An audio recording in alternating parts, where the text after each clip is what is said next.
अस्सलाम वालेकुम नाज़रीन, इस्लामाबाद में सिंध टीवी न्यूज़ के प्रोग्राम राजधानी टाइम सां गॾु हाज़िर आहियां आता राजा।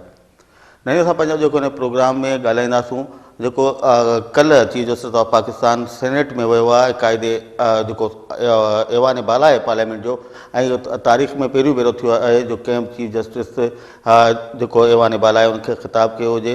इन सां अदलिया ऐं पार्लियामेंट विच में जेके लाॻापा आहिनि उन ते केतिरो असरु पवंदो, ऐं उन सां गॾोगॾु जेको लोकल गवर्नमेंट जो ताज़ो इलेक्शन थी आहे उन इलेक्शन ते बि तमामु घणा एतिराज़ साम्हूं आया आहिनि। उन्हनि एतिराज़नि खे साम्हूं रखंदे जेको मुल्क अंदरि इलेक्शन्स जे हवाले सां, चूंडुनि जे हवाले सां ऐं जेका पार्लियामेंट जी हिकिड़ी कमेटी कमु करे पई उन जी सिफ़ारिशूं तक़रीबन हाणे हतमी शिकिल उन्हनि खे ॾिनी पई वञे। उन हवाले सां उन जेको बिल आहे जंहिंमें आइनी तरमीमूं बि मुमकिन आहिनि, क़ानूनी जेके मुख़्तलिफ़ क़ानून आहिनि उन्हनि में बि तरमीमूं थियणियूं आहिनि, त उन में छा के शयूं विधियूं पियूं वञनि, कुझु नयूं बहितर तजवीज़ूं आयूं आहिनि या न आहिनि आयूं, उन हवाले सां बि ॻाल्हाईंदासीं। उन खां सवाइ लोकल गवर्नमेंट जो जेको ईंदड़ मरहलो आहे 19 नवंबर वारो, उन हवाले सां छा तयारियूं आहिनि, छा थियणु खपनि, सियासी पार्टियुनि जी जेका पोज़ीशन रही आहे पहिरीं मरहले में सिंध ऐं पंजाब में, उन ते बि थोरो घणो असां कोशिशि कंदासूं ताजो कि हिन प्रोग्राम में ॻाल्हायूं। मूंसां गॾु आहिनि इस्लामाबाद जा 2 सीनियर सहाफ़ी जनाब एजाज़ अहमद साहब ऐं उन सां गॾु आहिनि जनाब तारिक सियाल साहब। आप दोनों को वेलकम कहता हूँ। एजाज़ आपसे शुरू करेंगे। सबसे पहले बात करें जो कल ही हुआ है, चीफ जस्टिस ऑफ पाकिस्तान गए हैं सेनेट में और मुल्क की तारीख में पहली मरतबा ऐसा हुआ है। इससे पहले सेनेट चेयरमैन को इनवाइट किया था सुप्रीम कोर्ट ऑफ पाकिस्तान ने, सेनेट चेयरमैन वहाँ गए। ये जो नई चीज़ें, नई रिवायतें कायम हो रही हैं पाकिस्तान में, इसको कैसे देखते हैं आप? देखिए, पाकिस्तान में ख़ास तौर पर मुशर्रफ के जाने के बाद जो सियासी हुकूमतें रही हैं और जो सुप्रीम कोर्ट रही है ख़ास तौर पर, जिसको बाद अज़ा फिर उसने अदलिया वर्सेस मुक़न्नना का रुख इख्तियार कर लिया था, तो कुछ ताल्लुकात बहुत अच्छे नहीं रहे थे।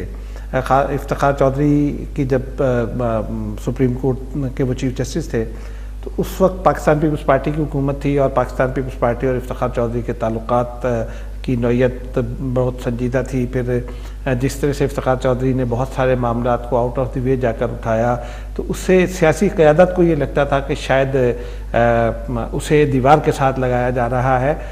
मेमो कमीशन और इस तरह के कई वाक़यात बने पड़े हैं। फिर स्पीकर की रूलिंग को जो है सेट साइड कर दिया था सुप्रीम कोर्ट ने और प्राइम मिनिस्टर को घर जाना पड़ा था उसके नतीजे में। तो उससे सिर्फ पाकिस्तान पीपल्स पार्टी और सुप्रीम कोर्ट के ही ताल्लुकात ख़राब नहीं हुए थे, बल्कि उसमें एक जो बुनियादी बात नुक्ता है वो मियाँ नवाज शरीफ जो सुप्रीम कोर्ट काला कोट पहन कर गए थे मेमो कमीशन में, उनके जहन में भी कहीं ना कहीं ये तासुर उभरा कि सुप्रीम कोर्ट शायद ओवर रूल करने की कोशिश कर रही है। और जब वो हुकूमत में आएंगे और जब वो हुकूमत में आए तो उन्हें लगा भी कि सुप्रीम कोर्ट शायद उन्हें भी ओवर रूल करने की कोशिश कर रही है। उस वक्त भी इफ्तिखार चौधरी मौजूद थे। फिर इमरान खान के मामले में भी अदलिया में जो हुआ और फिर इमरान खान भी सुप्रीम कोर्ट से दूरी पर चले गए, तो उसके बाद ये बड़ी ज़रूरत महसूस की जा रही थी कि जब अदालती सतह पर भी क़यादत तब्दील हो गई है और पार्लियामेंट की सतह पर भी क़यादत तब्दील हो गई है, तो दोनों जानिब से कुछ सीनियर एलिमेंट्स ने शायद बैकडोर डिप्लोमेसी की और उसके नतीजे में कल हमने एक ऐसी रवायत देखी जो पाकिस्तान में भी नई रवायत है और शायद दुनिया में भी इस तरह की रवायत बहुत कम मौजूद है। लेकिन पाकिस्तान के खुसूसी जो हालात हैं, मखसूस हालात जो पाकिस्तान के हैं, उनमें ये इन रिवायात का क़याम जो है वो मेरे ख़्याल में एक बहुत ही मस्बत कदम है। और इसका पाकिस्तान में आइन और कानूनी निज़ाम जो है पाकिस्तान का और अदारों के जो अपने अपने लिमिट्स में रहकर और चलने का जो मामला है, उसके हवाले से बहुत ही मुस्तकबिल में मेरे ख़्याल में इसका मस्बत असर पड़ेगा। सही तारिक, जीअं अॻु में पार्लियामेंट खे या असांजा जेके चूंडियल इदारा हुआ उन्हनि खे अस्करी इदारनि खां शिकायतूं रहंदियूं हुयूं आर्म फोर्सिस सां, त उहे अची इक़्तिदार ते कब्ज़ो कनि थियूं। पीपल्स पार्टी जो पाण जेको गुज़िरियल दौर हो उन में ॾिठो त पीपल्स पार्टी खे वरी शिकायत अदलिया खां हुई, त अदलिया सॼो इंतज़ाम संभाले वरितो आहे, हुकूमती सभु फ़ैसिला अदलिया में पिया थियनि। जेका थोरी घणी नंढी वॾी शइ थींदी उहा फ़ौरन या त पाण मुरादो नोटिस चीफ जस्टिस पारां वरितो वेंदो हो या सियासी पार्टियूं हली वेंदियूं हुयूं जेके अपोज़िशन वारियूं हुयूं। हाणे जेका सूरत हाल नई पैदा थी आहे, तव्हां सम्झो था त इहो अदलिया ऐं हुकूमत विच में या मुक़न्नना ऐं पार्लियामेंट मुक़रना ऐं अदलिया जेके ॿ थंब आहिनि असांजी रियासत जा, उनजे विच में हाणे लाॻापा बहितर थींदा, इहो तसुरु कुझु घटिबो? तव्हां सही पीपल्स पार्टी जो जेको दौर हो हिन में जस्टिस चौधरी साहब जेको हुयो इफ्तिखार चौधरी साहब उन जेको आहे उनखे ओवर एक्टिविज़म कयो, जंहिंजे ह्यूमन राइट्स जा बि इदारा उन खां इहा हुया त हुनजा ख़ासि करे अहिड़े क़िस्म जा ईअं ॼण महसूसु थींदो त ॼण मीडिया ते ॼण अचण थो चाहे। इवन कुझु त इवन जर्नलिस्ट सां एतिरो क्लोज़ हुयो जो जेसिताईं न ईंदा आहे त रिमार्क्स बि हुननि जा अहिड़े क़िस्म जा न ईंदा, इहे बि हुननि ते एलिगेशन सुनवाई शुरू कोन थींदी, सुनवाई न थी शुरू थींदी। बिल्कुलु हुन ते असांजे मीडिया जे माण्हुनि बि हुन ते ॻाल्हाइणु शुरू कयो। ॿिए सिविल सोसाइटी बि हुन जे हवाले सां पहिरियों हुनजो जेको एक्टिविज़म हूंदो आहे हद में, हर इदारे जी पंहिंजूं हदूं आहिनि, हदूं जेकॾहिं उरांगींदो ख़ासि करे पाकिस्तान जे जहिड़ो निज़ाम आहे उन में जुडिशरी बि ऐं मिलिट्री जो जेको तव्हां चओ था उहो हिकिड़ो पार्लियामेंट हिकिड़ो जंहिंजा जेके जेके कम आहिनि उहो पंहिंजा उहो कमु करे। जुडिशरी अगरि हिननि ते एक्शन्स बि खयां पर उनजो नतीजो छा निकितो, तव्हां ॾिसो कि रिफॉर्म्स अचणु घुरिजनि हा, जुडिशरी में सुधारा अचणु घुरिजनि हा, उहे अहिड़े क़िस्म जा अची न सघिया। ख़ासि करे लोअर जुडिशरी में तव्हां ॾिसो हिन वक़्तु बि केतिरा पेंडिंग्स में केसिस आहिनि, मतिलबु हायर जुडिशरीज़ में बि आहिनि, लोअर जुडिशरी में त आम माण्हू जो घणो कमु उते पहुचे थो।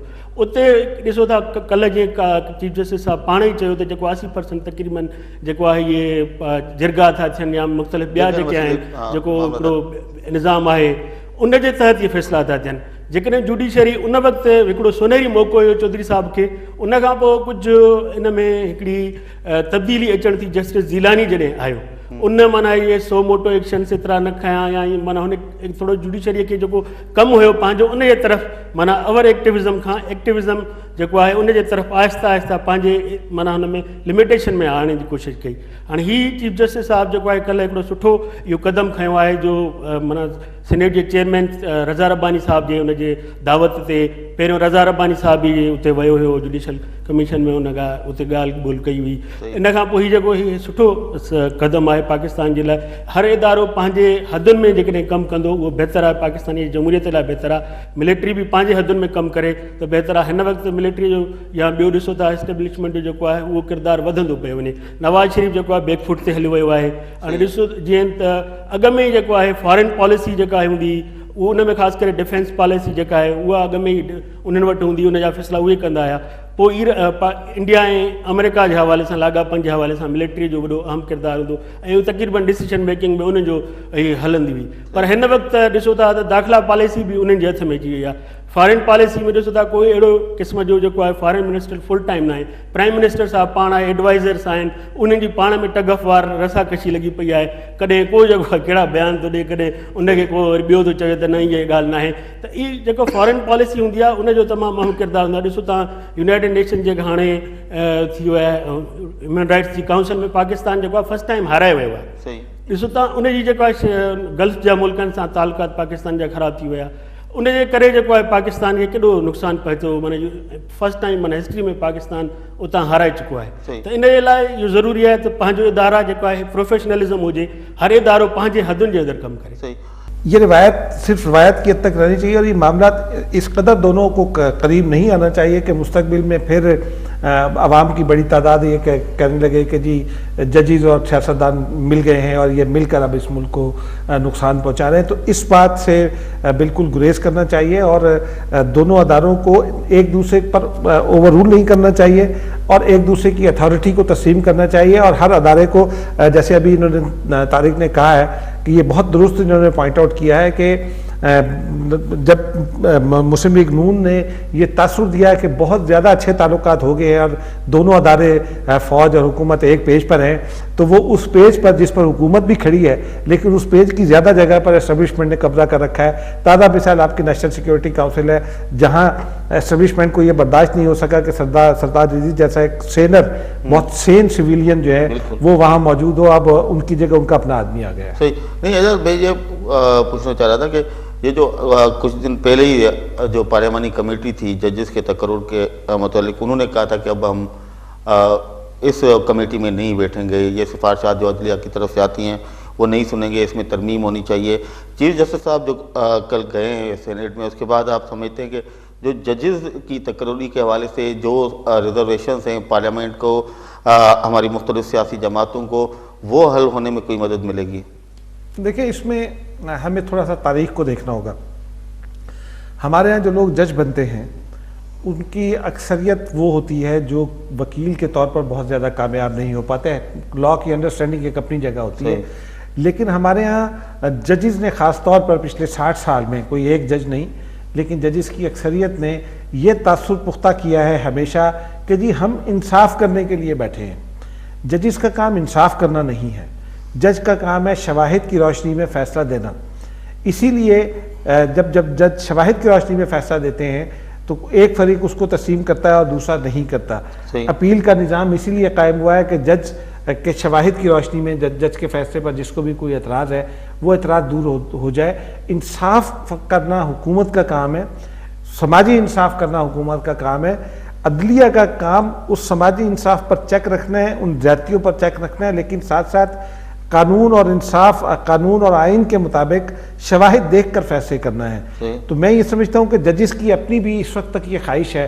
अनवर रईस जमाली साहब इसमें एक एक्सेप्शन ज़रूर है, लेकिन जस्टिस ख्वाजा जो थे पिछले जो 1-1.5 महीने के 23 दिन के लिए चीफ जस्टिस बनने थे, उन तक की ये रिवायत रही थी कि चीफ जस्टिस ऑफ पाकिस्तान हमेशा ये कोशिश करते थे कि उनके हैंड पिक लोग जो हैं वो जुडिशरी में इंसर्ट हो जाएं, ऐड हो जाएं। और आज जिस नहज पर हमारी अदलिया पहुंची है, ये जज साहिबान की इसी ख्वाहिश के नतीजे में है कि हम अदलिया पर जो है वो अपना कब्ज़ा मुस्तहकम कर लें और अदलिया में ऐसे लोग इन्फिल्ट कर दें जो आगे चलकर किसी कलदन तंजीम के वकील के तौर पर भी खड़े होते हो, जैसे कि जस्टिस शरीफ की एक बड़ी ताज़ा मिसाल है, जस्टिस ख्वाजा शरीफ की, और भी जजेस मौजूद हैं। फिर जजेस के बयानात ऐसे आते हैं। तो मैं ये समझता हूँ कि ये मुलाकात इस हवाले से शायद बर्फ़ पिघलाने का कुछ बायस बन सके, लेकिन फौरी कामयाबी इसलिए नहीं दिखाई देती कि अभी अनवर रईस जमाली और उनके बाद जो आने वाले चीफ जस्टिस हैं उनके साथ भी बहुत सारे लोग ऐसे हैं जिनका दबाव ये ज़रूर होगा कि अदलिया के नॉमिनीज़ जो हैं, अदलिया के हैंड पिक जजेस आएँ। मेरे ख्याल में अब किसी भी सियासी मसले से बाला ताक रहकर, खुद को बाला ताक रखकर और किसी चीज़ से डरे बगैर हमें जिस मकसद के लिए पार्लियामानी कमेटी बनी थी जजेस तकर्रुर की, उसको स्ट्रेंथन करना चाहिए। और पब्लिक हियरिंग का निज़ाम जो है वो जज की अपॉइंटमेंट में पब्लिक हियरिंग का निज़ाम भी अपनाना चाहिए। जजिस पर भी उसी तरह एतराज़ आने चाहिए जैसे दीगर आइनी ओहदों पर आते हैं। चेयरमैन नैब के मामले में बहुत सारे एतराज़ात आए थे, चीफ इलेक्शन कमिश्नर की तकर्रुरी के वक्त बहुत सारे इख्तलाफात आए थे। तो उसी से ही निज़ाम बेहतर होगा। जो तनकीद होती है वो चीज़ों को ठीक रखने के लिए होती है। हमारे जजिस तनकीद से घबरा जाते हैं, उनकी पब्लिक हियरिंग के बाद अगर अपॉइंटमेंट हो तो कोई हर्ज नहीं है। चलें, टाइम हुआ एक ब्रेक का। नाज़रीन हलू था ब्रेक थे, सुना कर रहे जो।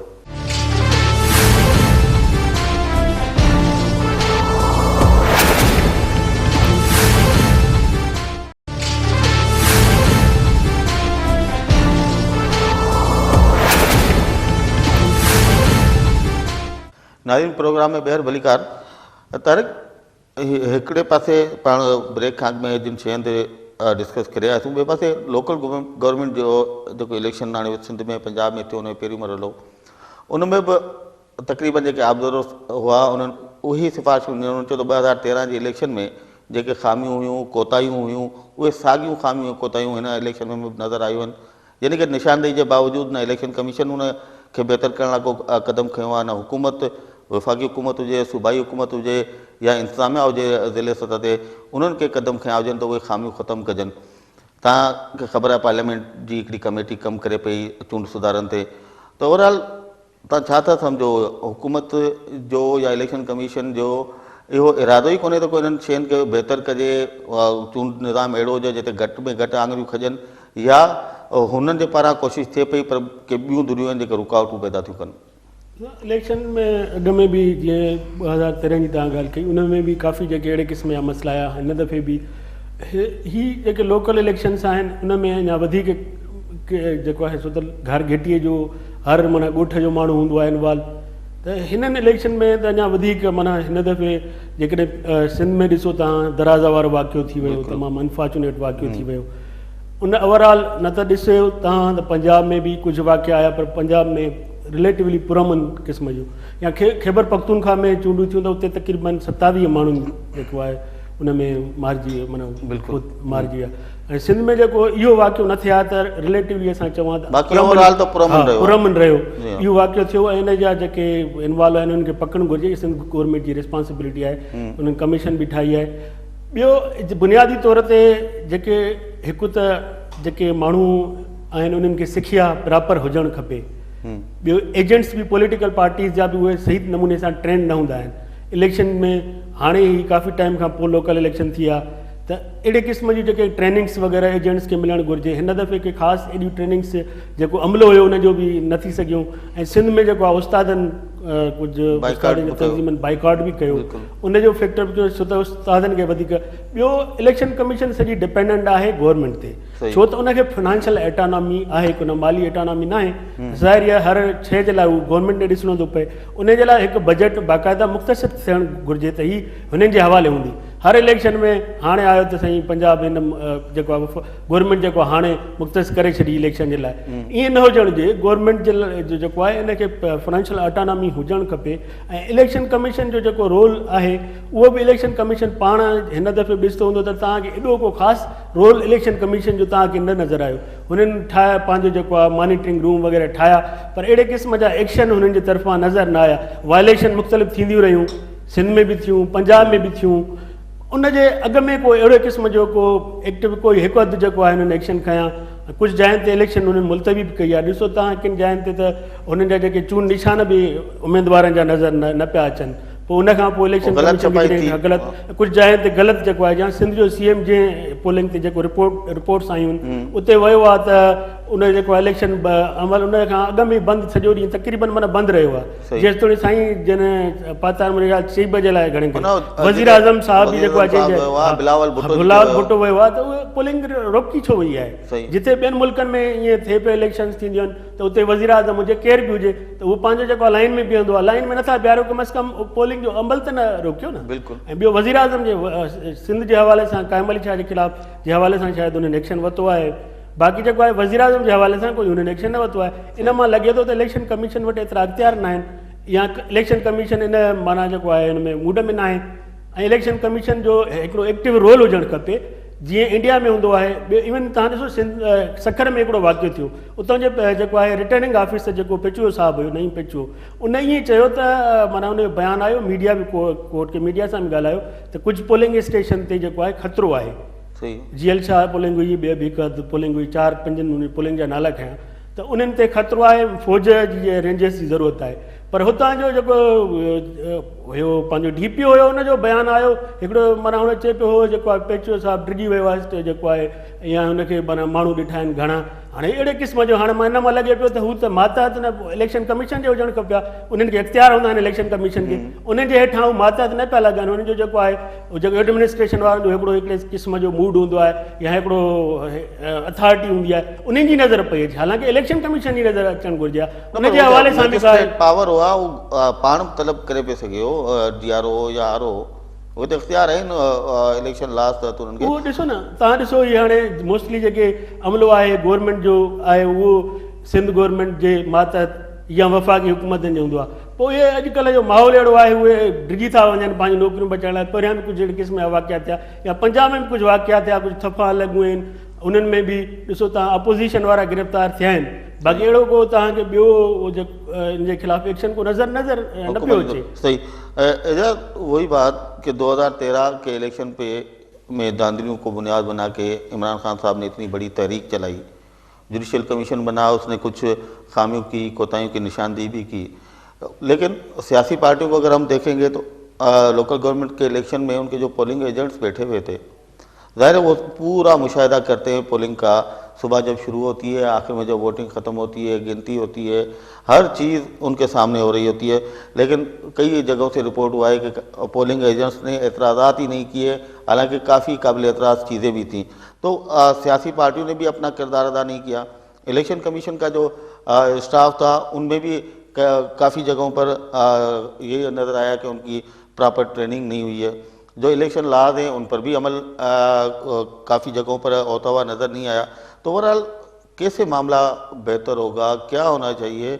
और निशानदहियाँ तो हो गई हैं, पॉइंट आउट हो गए हैं कि क्या इश्यूज़ हैं, उनको बेहतर कौन करेगा? सब अपने अपने ऐसे का काम कब करेंगे?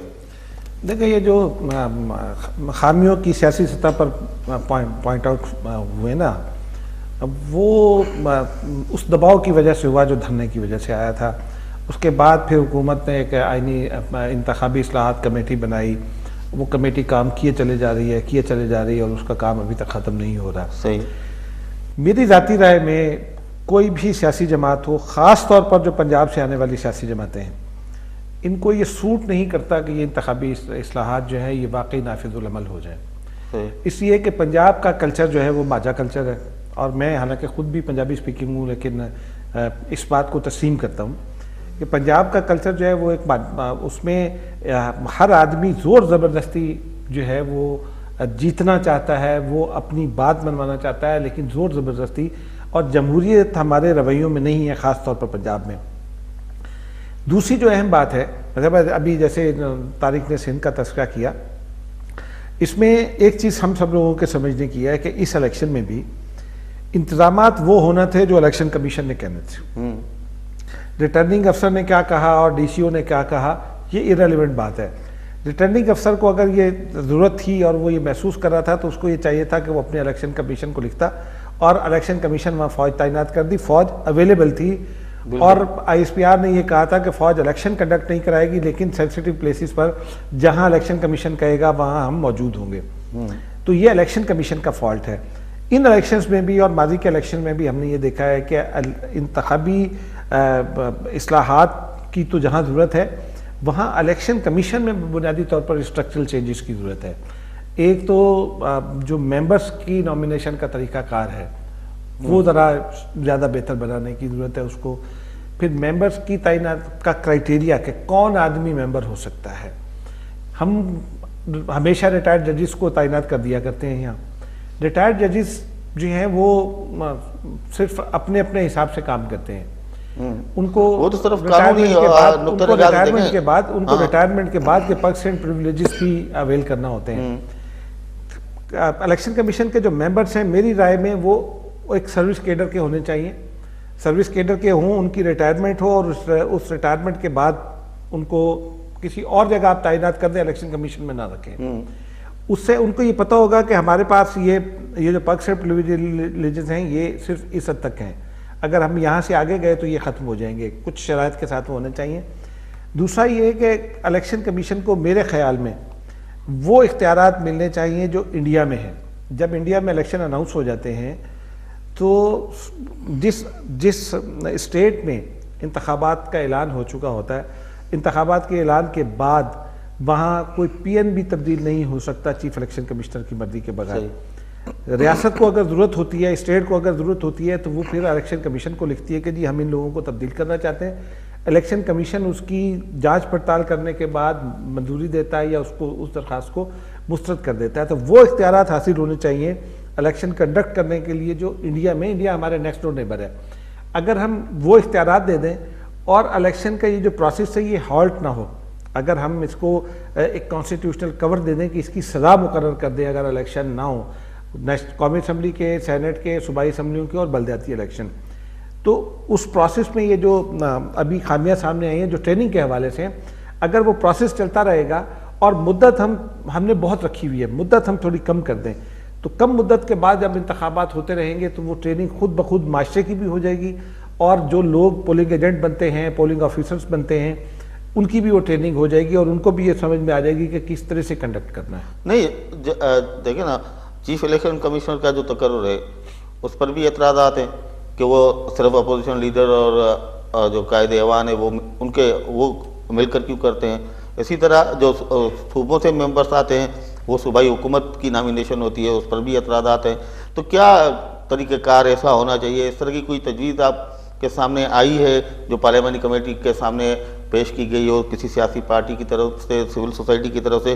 क्योंकि उनका जो क्राइटेरिया वो तो चेंज करने जा रही है शायद पार्लियामानी कमेटी के, सिर्फ जजेस नहीं होंगे, उसमें ब्यूरोक्रेट्स भी आ सकते हैं, दूसरे लोग भी आ सकते हैं, लेकिन जो तरीक़ेकार है उस पर कोई तजवीज़ आई अभी तक कोई सामने?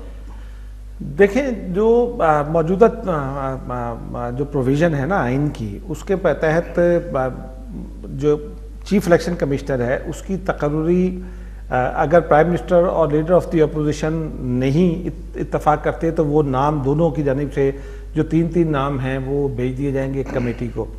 वो कमेटी वसीउल बुनियाद है, उसमें पार्लियामेंट की तमाम जमातों की नुमाइंदगी मौजूद है और सेनेट की भी नुमाइंदगी मौजूद है। मेरे ख्याल में ये तरीक़ाकार ठीक है। सूबाई मेंबर्स की तकर्री भी इसी तरह से होनी चाहिए।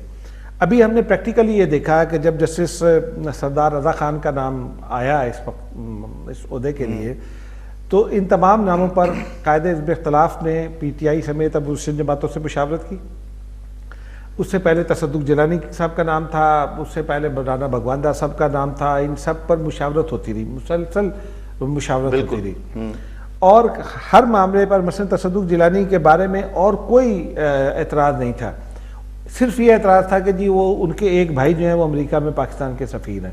मेरे ख्याल में ये कोई जेन्युइन एतराज़ नहीं है। अगर एक आदमी क्रेडिबल आदमी है, मैन ऑफ प्रिंसिपल है, तो वो चाहे उसका भाई वजीर क्यों ना हो, भाई उस आदमी की एक इंडिविजुअल हैसियत भी तो है ना। अगर वो वहाँ लग जाता है और किसी सिफारिश को और किसी मामले को खातिर में नहीं रहता, तो वो उस आदमी से बेहतर है जो बिल्कुल इंडिपेंडेंट आदमी है लेकिन चूहा बनकर बैठ जाए, जैसे कि फ़खरुद्दीन जी इब्राहिम साहब थे। फ़खरुद्दीन जी इब्राहिम साहब एक कमज़ोर चीफ इलेक्शन कमिश्नर साबित हुए, हालांकि वो मुकम्मल तौर पर इंडिपेंडेंट आदमी थे और उनके इलेक्शन पर पाकिस्तान की तारीख में सबसे ज़्यादा एतराज़ थे। बिल्कुल। तो तरीक़ाकार ये मेरा ख्याल है बिल्कुल मुनासिब है। सूबाई जो मेंबरान हैं उनकी नॉमिनेशन का मेरा ख्याल ये है कि तरीका तब्दील होना चाहिए। चीफ इलेक्शन कमिश्नर का ठीक है, सूबे अपनी मुशावरत से उसको नामजद करें, लेकिन फिर मरकज़ में जो पार्लिमानी कमेटी है और नेशनल असम्बली और सेनेट पर मुश्तमिल, वो उनको बुलाकर उनके इंटरव्यूज़ करे और पब्लिक हियरिंग करे। सही। अगर मुझे कोई एतराज़ है तो मैं भी जा सकूँ, आपको कोई एतराज़ है तो आप भी जा सकें। सियासी जमातों से एतराज़ात तलब किए जाएँ, जो दीगर स्टेक होल्डर्स हैं उनसे भी एतराज़ात किए जाएँ, जो पिलडेट जैसे और दीगर अदारे हैं जो पार्लियामेंट्री डेवलपमेंट पर काम करते हैं, लेजिस्लेटिव डेवलपमेंट पर और इलेक्शन प्रोसेस पर काम करते हैं, उनकी भी इसमें राय शामिल कर ली जाए तो कोई हर्ज नहीं है। लेकिन प्रोविंशियल मेंबर्स, क्योंकि इलेक्शन कमिश्नर जो है वो सिर्फ एक कील है, मरकजी कील है, लेकिन उसके नीचे जो 4 सूबाई मेंबर्स हैं और फिर जो 4 सूबाई इलेक्शन कमिश्नर्स हैं, इनके तरीक़ाकार को ज़रा बेहतर बनाने की ज़रूरत है। और जो मेरी तजवीज़ है तो वो तो यही होगी कि ये पार्लियामेंट्री कमेटी जो है वो सूबों से नामजदगी के बाद पार्लियामेंट्री कमेटी उनकी पब्लिक हियरिंग करके उनकी मंजूरी, final approval parliament committee, final approval parliament. सही। तारिक, जेके नतीजा हाणे लोकल गवर्नमेंट जो पहिरीं मरहलो सिंध पंजाब में थियो, अॻु में जेको तासुर मीडिया में बि ॻाल्हियूं थियूं पिए त शायदि PTI आगे जे भेट में वधीक बहितर थी आहे, पॉपुलर थी आहे, पंजाब में कुझु न कुझु सुठी परफॉर्मेंस ॾेखारींदी। ॿिए पासे सिंध में पीपल्स पार्टी ते करप्शन जा एॾा वॾा इल्ज़ाम ॾींहुं राति मीडिया पीपल्स पार्टी के ख़िलाफ़ु लॻो पिया, सभु सियासी पार्टियूं लॻियूं पियूं आहिनि, नेब जूं कार्रवायूं पियूं थियनि, करप्शन जा एॾा वॾा इल्ज़ाम। सिंध जा नतीजा उहे असां ॾिसूं पिया त उहे जेके 2013 जे इलेक्शन वारा तक़रीबन उन जे लॻभॻि आया आहिनि। त ओवरऑल इहो छा था सम्झो त का वही वॾे पैमाने ते धांधली थी आहे 2013 वांगुरु, या आवाम जो मैंडेट आयो आहे इन्हनि सभिनी शयुनि जे बावजूदु त पीपल्स पार्टी करप्शन कई आहे, पॉपुलर आहे PTI खे वोट न मिलियो, पीपल्स पार्टी जिते करप्शन जा इल्ज़ाम आहे उहो वरी साॻे उन ई पोज़ीशन में अची वई। उनजो ॾिसो त हाणे जीअं KPK में पहिरियों इलेक्शन थी त PTI माना अक्सरियत हासिलु करे वई, जेका हुते हुकूमती दौर हुई, हुकूमत हुई सूबाई हुकूमत जो। शायदि हाणे सूबनि खे इख्तियारात वधीक आहिनि, फंड्स वधीक आहिनि, पुलिस उन्हनि वटि आहे, माण्हुनि जा आम ॻोठनि में माण्हुनि जा कमकार जेके आहिनि इहे पुलिस में इन्हनि में। ॿियो जेको पंजाब में ॾिसो तव्हां, पंजाब में PTI जेको आहे उहा ग्राउंड ते माना एज़ सच ॻाल्हियूं त वॾियूं कयूं, पर इमरान ख़ान जो आख़िरी ॾींहं ते इहो तलाक वारो हिकिड़ो ॾींहुं अॻ में वाक़ियो थियो, सही 2 ॾींहं अॻ में, त उहो बि हिकिड़ो इम्पैक्ट पियो। पर PTI जी ऑर्गेनाइज़ेशन जेका आहे उहा माना हेठि लेवल ते कोन्हे का, हर उहे ईअं त माना पीपल्स पार्टी जी बि न हूंदी या PMLA जी न हूंदी, पर शायदि उते हुकूमत उन्हनि जी आहे।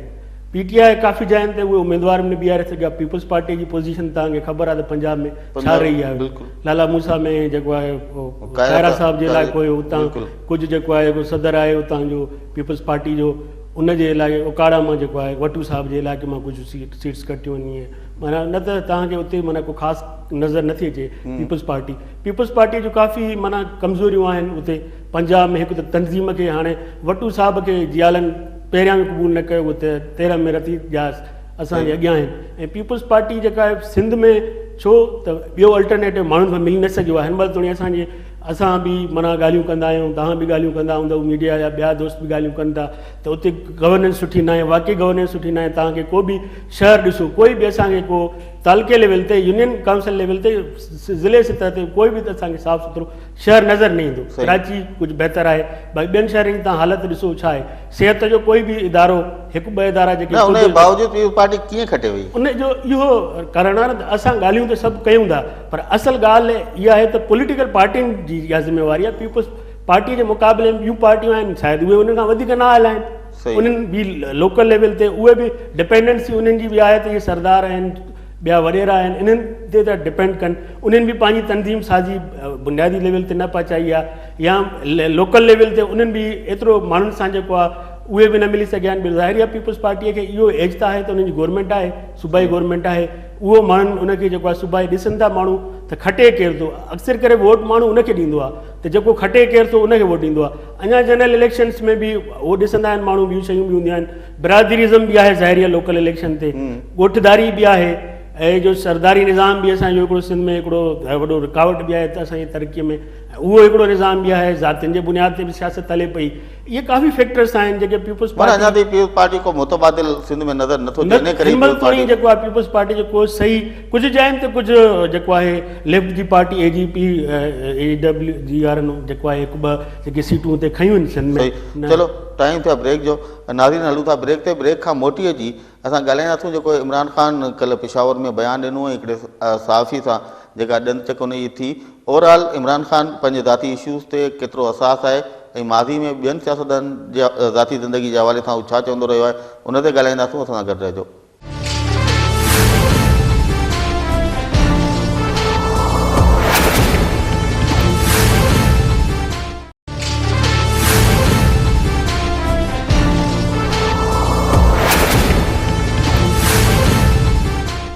वेलकम बैक नाजरीन। एजाज साहब, आपने देखा कंटेनर से जिस तरह कभी मौलाना फजलरहमान साहब को डीजल कहा जा रहा था, कभी महमूद खान अचकज़ई साहब की जो चादर थी पख्तून चादर उसका मजाक उड़ाया जा रहा था, काफ़ी चीज़ें हुई। कभी वज़ीर आज़म साहब को कुछ बुरा भला कहा जा रहा है, कभी खुर्शीद शाह साहब को कहा जा रहा है। मुल्क में कोई ऐसी सियासी शख्सियत नहीं थी जिसको छोड़ा गया हो, उनकी ज़ातियात तक चले गए, कोई सियासी इशूज़ नहीं, उनके पर्सनल लाइफ पे, उनकी उस शख्सियत पे भी अटैक हुए। और अब जब इमरान ख़ान साहब के साथ खुद इतना बड़ा जो सानिया हुआ है, उसके बाद कल पेशावर में जब एक सहाफ़ी ने उनसे सवाल किया और उस पर जो रिएक्शन आया है इमरान ख़ान साहब का, आप समझते हैं कि वो ठीक है?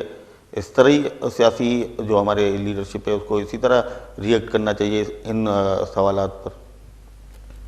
इससे पहले एक छोटा सा कमेंट बलदियाती इलेक्शन और सिंध के हवाले से कि सिंध में पीपल्स पार्टी को क्यों वोट मिलता है। मेरे ख्याल में जो वजूहात आप दोनों ने बयान की, आप अपने अपने सवाल में और तारिक ने अपने जवाब में, दीगर कोई मुतबादिल सियासी कुव्वत नहीं है, उम्मीदवार अच्छे नहीं हैं, ये सब अपनी जगह। लेकिन एक बहुत बड़ा फैक्टर है कि सिंध में अगर किसी के बारे में ये तासुर पैदा हो जाए कि ये प्रो एस्टेब्लिशमेंट है और दूसरे के बारे में ये तासुर हो जाए कि ये एस्टेब्लिशमेंट के ज़ेर अताब है, तो जो ज़ेर अताब होता है सिंध के लोग उसके साथ खामखा में खड़े हो जाते हैं। सही। तो इस मरतबा भी बल्दियाती इलेक्शन से पहले जो कुछ भी हुआ उसमें ये बहुत भरपूर तासुर था कि फ़ौज और रेंजर्स और नैब मिलकर पीपल्स पार्टी को ख़त्म करना चाहते हैं। तो पीपल्स पार्टी को जितनी कामयाबी मिलनी थी उससे ज़्यादा मिली है, और उसकी वजह सिर्फ ये है कि सिंध के लोगों ने शायद ये समझा है कि ये वो पार्टी है जो वफाक के साथ हमारा रिश्ता इस्तवार करती है, लेकिन इसको ख़त्म किया जा रहा है रियासती सतह पर। तो इस वजह से भी पीपल्स पार्टी को सिंध में ज़रा ज़्यादा वोट पड़ा है। अब आते हैं इमरान खान की तरफ।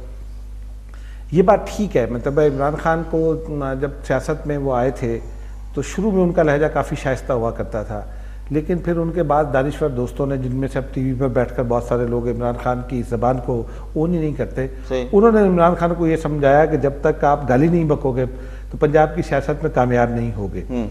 तो अब इमरान खान को उसकी आदत हो गई है। लेकिन इमरान खान जिस फैमिली से ताल्लुक़ रखते हैं वो अपने आप को रॉयल ब्लड तस्वुर करते हैं, सोने का चम्मच मुंह में लेकर पैदा हुए थे।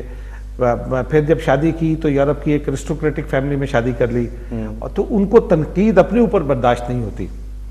वो ये समझते हैं कि हर किसी को गाली बकना मेरा हक़ है, और मैं चाहे आसिफ ज़रदारी हूँ, नवाज शरीफ हूँ, मखदूम अमीन फ़हीम हूँ, अहमद मुख्तार हूँ, महमूद अचकज़ई हूँ, मौलाना फजलुर्रहमान हूँ, कोई भी हूँ, अनटिल एंड अनलेस वो मेरे साथ ना आ जाए उस वक्त तक उसको गाली बकते रहना चाहिए।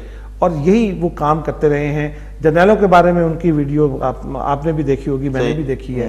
तो वो हर किसी को गाली बकने पर यकीन रखते हैं। लेकिन जब वो अपने घर में ये जब एटीट्यूड उन्होंने सब इख्तियार कर लिया तो अपने घर के अंदर भी वो मुख्तलिफ नहीं हो सकते। तो मेरी ओपिनियन में शायद उनका रेहाम खान के साथ एटीट्यूड जो है वो उसी नहज का था जो वो बाकी सियासतदानों के साथ इस्तेमाल करते थे। फिर पार्टी भी उनके कान भर रही थी, तो अब वो उनको चूँकि अपने ऊपर तनकीद बर्दाश्त नहीं होती, इसीलिए जब उनसे गुज़िश्ता रोज़ एक सख्त सवाल हुआ तो उन्होंने सहाफ़ी को कितनी मतलब सख्त बातें कहीं। और अगर कोई और इससे आधी गुफ्तगू भी करता है तो इमरान खान फ़ौरन उस सहाफ़ी की बात पे आ जाते थे कि जी देखें ये इससे पहले जो जियो चैनल के साथ होता रहा और जर्नलिस्ट को जो धरने में मार पड़ती रही जो ज़रा सी इंडिपेंडेंट रिपोर्टिंग करते थे। तो ये सब साइन है इमरान खान की मेंटालिटी के बारे में। और मुझे ये हैरत है कि इस मेंटालिटी के बावजूद भी वो बड़े पॉपुलर लीडर थे, लेकिन अब पंजाब में उनको जो उनकी मुसलसल एक रेटोरिक था और गाली बकने की सियासत थी, उसके नतीजे में बलदियाती इलेक्शन में और जो दीगर फैक्टर्स होंगे, एक उनकी तलाक और एक उनकी ज़बान, इन दो फैक्टर्स ने भी पीटीआई को डुबाने में बड़ा अहम किरदार अदा किया है। और मैं अभी आप कह रहे हैं कि रियाम खान के साथ उनका रवैया शायद ऐसा ही हो जैसा दूसरी सियासी पार्टियों के साथ है या सियासी जो उनका किरदार रहा है, लेकिन इल्ज़ाम तो रियाम खान के ऊपर आ रहे हैं कि वो किसी दूसरे मुल्क की सीक्रेट एजेंसी सीक्रेट सर्विस की वो यहाँ पर एजेंट थी, या वो इमरान खान के रातों को उठकर ईमेल चेक करती थी, उसके मोबाइल फ़ोन चेक करती थी, वो तो किसी और एजेंडा पे काम कर रही थी। देखिए, अगर शौहर की शोहरत अगर प्ले बॉय की होगी तो बीवी का मोबाइल उसके चेक नहीं करेगी। इमरान खान की जो माजी की शोहरत थी और बहुत माजी करीब की, सही बहुत ज़्यादा दूर जाने की ज़रूरत नहीं है। अब से कुछ अर्सा पहले उमर चीमा, आपके भी दोस्त हैं, हमारे भी उनसे याद आया है, उमर चीमा की एक स्टोरी थी किसी खातून के हवाले से, और वो एक बहुत बड़ी फाइनेंशियल फैमिली की बेटी थी और वो अब इंग्लैंड में है वो खातून।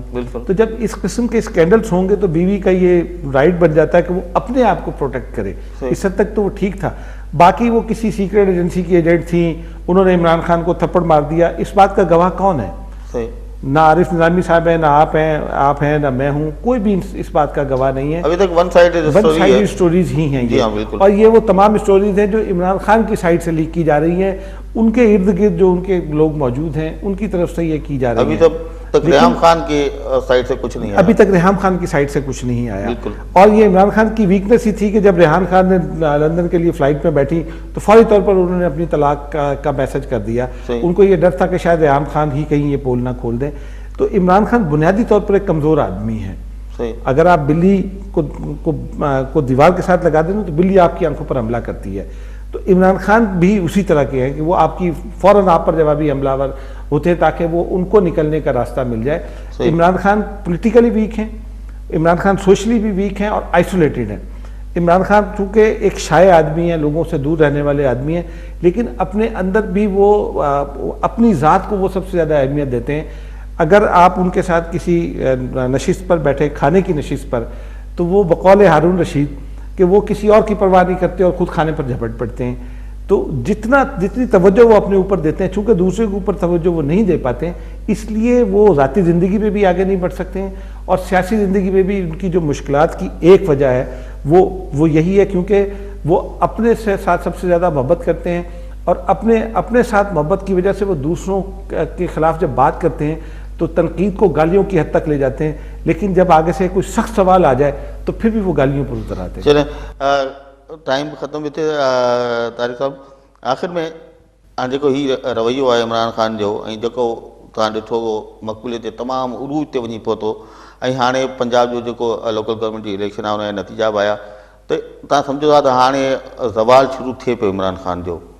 ॾिसो, सियासत जेका हूंदी आहे उन में टाइमिंग जी तमामु घणो इम्पोर्टेंस हूंदी आहे, वक़्त ते जेको फ़ैसिला हूंदा आहिनि। इमरान खान जो पर हिकु ख़ुदि 2013 में उहो त हिकिड़ो थी वियो, हिकिड़ो माना हिकिड़ो चइजे त कुदरती तौर ते उहो किरी पियो आहे माना मथां, उहो हाणे हिकिड़ो उन में त हुनजो को कुझु न हुयो। पर हीअ जेको हाणे हीअ टाइमिंग हुई, जीअं एजाज साहब बि चए पियो त हिकु ॿ ॾींहं अॻु में जेको इहो हुनजे तलाक जो फ़ैसिलो थियो उन सां काफ़ी धकु रसियो। ॿियो नवाज़ शरीफ़ जो जेको पंहिंजी पार्टीअ खे आसिफ़ ज़रदारी साहब या ॿिया जेके पीपल्स पार्टी जा अॻवान हुया उन्हनि पंहिंजे पार्टी वारनि खे मना करे छॾियो त इमरान ख़ान जो जवाबु न ॾियो हुनजे हवाले सां, छो त हुनजो ज़ाती मामिलो तव्हांजे सहाफ़ी जी ॻाल्हि कई, उन सुवाल कयो। सुवाल हाणे केर बि करे सघे थो, हिकिड़ो किथे ॿाहिरि बि थींदो आहे, दुनिया में बरतानिया जी ॻाल्हियूं कंदो आहे, इमरान ख़ान घणियूं उतां रहियो बि आहे, ऑक्सफोर्ड यूनिवर्सिटी में पढ़िया बि आहिनि, क्रिकेट बि उते बि घणी खेॾी, त हू माना उहा ॻाल्हि त करे थो, पर उते बि अहिड़े क़िस्म जा सुवाल पुछा वेंदा आहिनि। हिन जो इहो हुयो त जवाबु ॾे आहे, हीअ उन ते नो कमेंट्स करे हा, चवे हा मां इन सुवाल जो जवाबु नथो ॾियां, मुंहिंजी ज़ाती ज़िंदगीअ सां वाबस्तु आहे, छो त पॉलिटिशियन आहे हू अहिड़े क़िस्म जो माना हुनजे ख़िलाफ़ु अहिड़ी का ॿियनि हिकु ॿिनि बयान अची चुका PMLN वारनि जा या पीपल्स पार्टी जे तरफ़ां, पोइ हुननि जी क़यादत हुननि खे मना कयो त पोइ अहिड़े क़िस्म जा बयान न आया। लेकिन ॿियो कंहिं सियासतदान सां अहिड़ी का थिया ॻाल्हि त इमरान ख़ान जी पार्टी वारा हुन सां फेसबुक ते, पंहिंजो जेको ट्विटर ते, ॿियनि मीडिया ते बयाननि में अलाए छा हुनजो असरु करे सघनि हा। इमरान ख़ान खे तहज़ीब जे अंदरि दायरे में रहण जो जेको आहे, तहज़ीब जूं ॻाल्हियूं घणी कंदो आहे, पर हुनखे पंहिंजे लिमिटेशन सवाल तव्हांखे लॻे पियो त शुरू थी चुको आहे इमरान ख़ान जो? ज़वाल जी तव्हां हाणे टाइम इहो हिकिड़ो आहे, हिनखे नुक़सानु थियो आहे, ॾिसो हिन मां केतिरो सिखे थो, इन में सिखणु हूंदो आहे सियासत में। हाणे कॾहिं ॾिसो पीपल्स पार्टी जी वफ़ाक़ में बि हुकूमत ई, टिनि सूबनि में बि माना जेका हुकूमत ई पीपल्स पार्टी जी, हाणे उहा पीपल्स पार्टी जेका हिन वक़्तु सिर्फ़ु सिंध ताईं महदूद रही थी चुकी आहे। थी सघे थो अॻिते हली पीपल्स पार्टी मथे अची बि वञे, न बि अची सघे। PMLN जे लाइ पीपल्स पार्टी वारा उन वक़्तु चवंदा हुआ त हीअ सिर्फ़ु पंजाब GT रोड जी पार्टी आहे। ठीकु आहे, GT रोड तव्हां अक्सर त कटे थी, पर हिन वक़्तु उहा जेको आहे उनजा KPK में बि आहे, बलूचिस्तान में हुनजी गॾियल हुकूमत आहे, या सिंध में बि 2-3 हुननि जा मेंबर आहिनि। पर इहो सियासत में तब्दीलियूं कॾहिं माण्हू जेको आहे हाराईंदो आहे, कॾहिं खटंदो आहे, पर माण्हू जेको आहे उन मां सिखणु घुरिजे। सियासत इहा आहे त तव्हां उन मां केतिरो सिखियो था, कहिड़ो उन मां पिरायो था। पॉलिटिक्स जेका हुआ हर वक़्तु पॉसिबिलिटीज़ जी ॻाल्हि हूंदी आहे, उन में मुमकिन जेको आहे मुमकिनात जूं ॻाल्हियूं हूंदियूं आहिनि। थी सघे थो इमरान ख़ान हिन मां कुझु सिखे, पर अॻ में इहो नज़र आयो त इमरान ख़ान पंहिंजे ग़लतियुनि मां अहिड़ो सिखियो न आहे, पर थी सघे थो हिन दफ़े हिनखे जेको आहे हाणे हिनजी जेको आहे इमरान ख़ान जो तव्हां ॾिसंदो फेशियल एक्सप्रेशन जेका हुनजा आहिनि, उन्हनि में तव्हांखे नज़र ईंदो त इमरान ख़ान हिकिड़ो टाइम ख़त्म थिए। जवाल का कहना शायद दुरुस्त नहीं होगा, लेकिन एक मेरा जो अपना तजिया हो सकता है गलत भी हो कि बल्दियाती इलेक्शन के अगले दोनों मराहल में नून लीग चूँकि बहुत एग्रेसिव पॉलिटिक्स कर रही है पंजाब में, और पीपल्स पार्टी भी इमरान खान के खिलाफ इस वक्त पंजाब में एग्रेसिव पॉलिटिक्स कर रही है, तो ये दोनों जमातें मिलकर बल्दियाती इलेक्शन के अगले मरहले में इमरान खान के और उनकी जमात को शायद उठने ना दें, लेकिन जवाल का कहना अभी बहुत मुश्किल है। चलो बहुत शुक्रिया आज़ाद साहब, तारिक साहब तव्हांजी महिरबानी। नाज़रीन, असांजी महिमाननि जूं ॻाल्हियूं तव्हां ॿुधियूं। ईंदड़ प्रोग्राम ताईं ॾींदो इजाज़त। अल्लाह वाही।